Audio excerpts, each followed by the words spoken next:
What's up, guys? This is going to be the full card breakdown for UFC on ESPN 7. It's coming up this Saturday. Rozenstruik versus Overeem. Really looking forward to it after this 2-week break we had. It seems like forever when we're used to getting fights every weekend. Now, we are getting spoiled this Saturday. It's the biggest day in a long time I can remember for fights. I think there's something like 40 fights up. We got KSW, Combate, of course, the UFC, and then Andy Ruiz and Anthony Joshua. I'll be watching that fight as well, guys. I'm considering putting out a video for the boxing. But with all the MMA fights, it might be tough. I will have a video for Combate and KSW. That actually might come out later today. There's a couple parlay options as well as some lines that are off. So look out for that one. But let's just get straight into it. We got Mahmoud Muradov against Trevor Smith. I do think the line's off here, guys. The bookies aren't really giving much respect to Trevor Smith, but actually it's the public betting up Mahmoud. So I think it started out at about 1.4 for Muradov, and I think now it's at about 1.18. So I wouldn't even put it in a parlay. I do like him to win. He's fighting from the coming out of the money team. Of course, Floyd Mayweather's really high on him, as he is everybody in his camp. But you got to think he's picking up some tools over there. He is a decent grappler as well. So he's well-rounded. Trevor Smith's no joke, though. I think there's a lot of people underestimating him. This could go to a decision. I do like Muradov to win, like I said, though, guys. So let's just move on to the next one. I won't be putting a bet on that fight. Now, if the fight not to go to the distance was really juicy, like for there to be a finish, I might take a shot on that. Virna Jandiroba against Mallory Martin. Martin's a late replacement here, guys, but I think she's being underestimated as well. I do lean towards Dandoroba to win, but it's going to be closer than a lot of people think, in my opinion. With the line of 1.36, I'm not interested in it. But again, maybe another decision prop. There's a ton of parlay options. When you put together Combate as well as KSW, I know the snipers for parlays are going to be out this weekend. So no bet there, guys. I'm going to lean towards Dandoroba by decision. Next up, we got Matt Wyman, Joe Sulekha. Lines are off here, guys, but Matt Wyman is one of those fighters who's come back, after a break. He's on the tail end of his career. I don't think he's progressed with this era of fighter enough to hang anymore. In his day, he was definitely dangerous. We saw in his last fight with Pena, he was pretty much beat up, dominated the entire fight. Even when he had those moments where he'd get a slight grappling advantage, he was reversed pretty easily. So, I don't have a lot of faith now in Wyman, even though he shouldn't be at a 3.5 because he has a path to victory. Joe Sulekha's making his UFC debut, and it's definitely, there is a stat for the negative attached to guys making their debut. There can be jitters. He could have an adrenaline dump early if he sees a finish on Wyman, who is a really tough guy to put out. So, he could gas out late in the fight. And Matt Wyman is a guy that will keep coming forward, is going to pressure you. You have to finish him, to get him out of there. And with that last fight, with the beating he took, you have to know he's going to be hungry. So Sulekha is going to have a really tough fight on his hands. Now, I do think he's aware of that. And I do think, he is the younger guy. He is this era, right? I did say that Matt Wyman hasn't kept up with the new breed of fighter. And I would say Sulekha does fall into that. But until I see something in the octagon, as I always say, I definitely never put a bet on anything. So now there has been a couple cases where some really experienced fighters came into the UFC. And, I did take a bet. But in this case, Sulekha isn't super experienced. And, of course, he did impress me on the Contender Series. And I do think he should be able to get it done with Wyman, like I said. But the line is off. So let's move on to the next fight. Bryce Mitchell, Matt Sales. This isn't a fight where the line's off. It's right on. This is a pick'em fight. I am looking forward to this one. Bryce Mitchell really impressed me with his performance against Bobby Moffitt. Moffitt was a guy that I used to, really like to bet in the smaller promotions. He was a name that always stood out to me. So I was impressed to see Mitchell get a W there. I thought Moffitt would probably put that first loss on his record. Matt Sales, though, no joke. He's also impressed me. So it's one of those situations where we have two prospects, coming up. And this is going to be a huge fight for both of them, right? So you're going to see the best version of Sales and Mitchell. I'm actually going to go with Mitchell in this one. by decision, but I think it's going to be a really close fight, and I wouldn't be surprised to see Sales pull it out again. But it's more so because of that Moffitt experience in that fight. He did get a lot of reversals in that, and I did, I was really impressed and was surprised. Next up, we got Jacob Kilburn and Billy Contio. Contio coming off the Contender Series, another guy making his debut. Jacob Kilburn, I believe this will be his first fight in the UFC as well. I watched one of his most recent fights, or actually I tried to find more than one, but I think I was only able to see a 10-second knockout. Just looked like he had some really fast hands. I do think the line will be a little bit off here just because they're both making their debut and he's such a huge favorite. Kilburn, as far as competition, he has faced some decent guys. And again, coming off a huge knockout, and it did look like he had some really quick hands and definitely some power, of course, to put a guy out that quick. I am going to pick Billy, though, here. Maybe by late finish. I don't know if Kilburn's had a full camp or not. Another late replacement. So definitely on Contio, but I don't think that at 1.3, I think it is. I think it's 1.3. Could be high 1.2s, but no bet for me there, not even in a parlay. Going to stay away from it. But I am picking Billy to win, probably by a finish. Next up, Thiago Alves, Tim Means. This is kind of interesting. Tim Means viciously knocked out in his last fight. Thiago Alves, tail end of his career.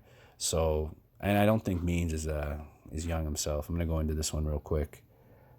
So he's 35. Yeah, so they're both getting up there. Decent size advantage for Means. So if you were to stay on the outside here, guys, he should be able to pick up the win. Thiago Alves fighting out of ATT. They're good with the game plans, though. And you never know. When guys are coming off big knockouts, like I don't bet guys that have been viciously knocked out. And then he's had, the double surgery. So I wouldn't be putting anything on Means. As far as Alves, the line is off. If he got up much higher than he is right now, I think it's like 3.5. If he went up to 3.75 or 4, I might put one of those small, like quarter unit, $25, just because I think the line's that much off. But like I said, if Means fights smart, he should be able to pick up a W by decision here. Next up, Rob Font, Ricky Simone. I'm looking forward to this one. Ricky Simone got put out by Faber there in the first round, I believe, of the last fight. So I was really surprised by that. I was high on Simone. I'm not going to close the door, and think that, he's not good for a bet anymore or anything, but definitely need to see something from him here. And I think Rob Font might be a bad matchup. He's really good on the feet as well. Definitely better than Faber was. A lot of people think that was a fluke knockout, and it could have been, but we're going to find out here because Rob Font's going to be a test. I'm actually going to pick Font to win. I'm considering him possibly paired up with the fight not to go the distance for the main event, to bump it up just over plus money. That could be an option, but I actually think there might be some more money coming in on Simone. That's an issue with placing some of these bets, guys. I do think there's going to be movement in favor. I'll be waiting, basically. So the guy that I'm going to be betting, I think there will be money coming in on the other guy because of the fact that a lot of YouTubers and, people in general are picking against some of the guys that I'm looking at. So I might be going for Rob Font here, again, paired up with one of those props, and most likely not for the main event, not to go the distance. Next up, we got Cody Stamann and Yadong Song. Again, another line that I think's off here. Now, Yadong is got a lot of hype on him, quick on the feet. Definitely a prospect. He's going to be a problem in the future. Good footwork. Definitely a dangerous striker. Cody Stamann is being underestimated in this spot, though. I do think that, especially if he went up to 2.75, I'd take a bet. I'm waiting on the weigh-ins for this one, guys. I want to see how it looks size-wise. If Stamann looks bigger, I'm definitely going to be putting a bet on him. I think he's, being highly underestimated in this spot. He has fought some good competition. We haven't seen a lot of wrestling from Song. And a lot of people see a flashy striker and, want to throw their money at it. Don't get me wrong. I do think he's extremely skilled, like I said. But UFC likes to push these international fighters. We saw that with the Weili Zhang, I believe it is. And not to say that they're not great fighters. She got the job done, and I actually bet on her in that fight. But another striker here in Song, I believe he's coming out of China, as Zhang was. So, I am probably going to be putting a bet on Stamann. if the odds continue to go the way they are, and I think they might even improve a bit for him. So Stamann probably a bet. Again, we'll talk about that post weigh-in. Aspen Ladd, Yana Kuliskaya is next up. This one's might be a dangerous one for Ladd. She's not, of course, Kuniskaya is nowhere close to Duran Durandamy, but I do think that the stoppage in that last fight was legitimate. If Durandamy had hit her with any more damage after that initial shot, it would have been really bad for Ladd. So she's actually lucky the ref came in and saved her there from any more damage, and I don't know why they protested that. But she's taking on Kuniskaya here. She's also a striker. She's going to have a bit of a height and reach advantage. I actually do think Ladd can get it done here by decision. It's another potential prop. There's a ton of fights that, could have a stoppage or could go to decision. And I have a heavy lean one way or the other. So there's, a bunch of legs for props. And then we have KSW and Combate plus boxing. So, so many options that we just need to write them down and strategically put them together. So yeah, I'm going to go with Ladd there, guys. Next up, Stefan Struve and Ben Rothwell. This is going to be a good fight. Now, I did pick Rothwell to win. I think Stefan Struve, he retired in his last fight, left his gloves in the octagon. I wasn't impressed by the performance up until the point he got the reversal and the submission. Like I said in my last video, he was put down by the first punch, was taken down multiple times by a guy that was a lot smaller than him. Like, he had a massive size advantage, and I thought because of that he'd pick up the win, and he did. But it was a sweat bet all the way. If you had, if anybody on Struve was definitely sweating that fight out. So I can't pick him here against Rothwell, a guy who is going to keep coming forward, even though he hasn't looked quite himself as of late. Somebody mentioned PEDs, and that could be a point behind that, but. Nevertheless, there was a lot of guys back then on PED, so he did slow down. It looked like quite a bit. Andrei Arlovsky put it on him boxing wise, and I don't think Struve has the hands, of course, that Arlovsky has. And even in that case, Rothwell was willing to take a shot from Arlovsky to try to give one, so he's not afraid to get hit. And I don't think that Stefan Struve wants to go blow for blow with Rothwell. If he can use his reach for the first time in his career, he could pick up a win. And definitely on the ground. That would be a problem for Rothwell. That's a definite path to victory for Struve, would be if he could get on top of Rothwell. He is decent on the ground. Even off his back, Struve, I don't think Rothwell would want to follow him to the ground necessarily if he knocked him down. And I don't think he would. So I am picking Rothwell here, guys. Thing is, his line hasn't moved. And I was even considering, putting a bet on him at the price he was at. But the thing is, and that was only because, I had a heavy lean that I just picture Struve getting finished again. And I would hate to see that cash exactly the way I picture it happening and not have taken advantage of it. But I like to have, that advantage over the bookie, and it's too accurate at 1.72. So I'm really hoping somebody takes that big shot on Stefan Struve, because I'm basically just following my strategy, and I have that rule, like I need that advantage, and I was like almost going to do it, and I thought, you know what, just hold off and wait. So I'm going to see if it goes to 1.8 or 1.9. In that case, I probably would, because I do think he can get the finish. Like, he definitely could if you were to hit him on the chin. But again, not enough value. It's too close to accurate at this point, guys, and I especially don't want to recommend it to you guys with it being as accurate as it is. Next up, Cynthia Calvillo and Marina Rodriguez, another decision prop that I'm liking here, guys. Of course, along with Rozenstruik and Overeem, not to go the distance, but something I'm looking at there as well. I'm one of the guys that's on Calvillo here. Now, Marina Rodriguez is pretty dangerous. She's got some nasty striking and clinch work. And she does have the tools to get it done. She's actually a big fighter as well. Let's just check out the size right here. I know she's probably going to have a decent advantage. Well, not even really as far as reach. That's good for Calvillo. She's going to have a little bit of a height advantage. Now, Tiger Muay Thai is a dangerous gym, right? We saw Loma looking boomy recently. A ton of fighters, though, right? I'm just thinking about some nasty striking. Now, I'm going to have to go with Calvillo here, but it is a close fight. Line's pretty accurate, only more so because Calvillo is a dog as well.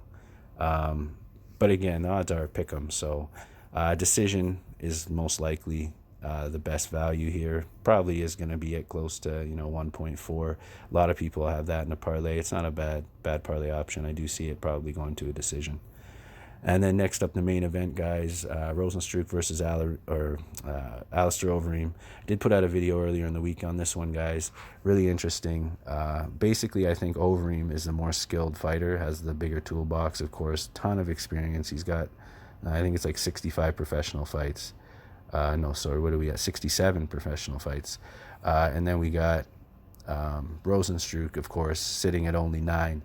But he has a ton of kickboxing fights, 65 knockouts. And Overeem, of course, has kickboxing experience at the highest level in K1. So, it is a decent matchup as far as striking goes. Overeem has the potential to, get some clinch work done. He has those nasty knees. I haven't seen a lot of grappling, of course, for Rozenstruik, but I don't think that he has very much, to be honest. The thing is with Overeem, though, guys, if he gets touched, he's going to go out or he's going to be wobbly. And Rozenstruik's going to go for the kill. He's not one of those guys who's going to stand there and look at him if he rocks him. If he hits him, he's going to flurry him, and he does have quick hands for a heavyweight. He does look a little bit sloppy at times. He doesn't have... for the amount of kickboxing fights, you'd think he looks super technical. It's just at times he does look a little bit awkward, and I definitely don't think he's fought the level of competition in kickboxing that Overeem fought. All of that said, though, when you're close to 40, you've been KO'd a ton of times, and if Rozenstruik hits him, like I said, I think that's going to be it. It could be a short night. So I am going to pick Rozenstruik for the W by knockout, first or second round. A lot of respect for Overeem, though. Never count him out. He's always got a path to victory. But that's going to be it, guys. I don't think that's going the distance either. So another, as I mentioned a few times, but another prop option there. So there's a bunch of prop options, guys. A few we want to wait on to after the weigh-ins. Rob Font paired up with that Overeem not to go the distance prop is something I'm looking at as well. But I do want to see Stamann and Yadong Song at the weigh-ins because Stamann is a possible option. Lines are off with Alves. Also a decision for Dandoroba and Martin, potentially, if the money's good on it, though, because I do think the bookies will take into account the fact that, Dandoroba might get a submission. There are some other factors. Martin has some heavy hands, so I don't know what the price will look like on that, but I will get back to you guys after the weigh-ins to finalize everything at that point. And that's about it, guys. Look out for those KSW and or that KSW and Combate video, and possibly boxing as well. And that's about it. If you haven't subscribed, please do. I give out all my bets on here for free, guys. It's not a commercial to sell you guys anything or send you to a website like a lot of these other guys. So I will be continuing to give them out for free. All I ask is for support for the channel. And that's it, guys. Thanks for watching. I'll see you on the next one.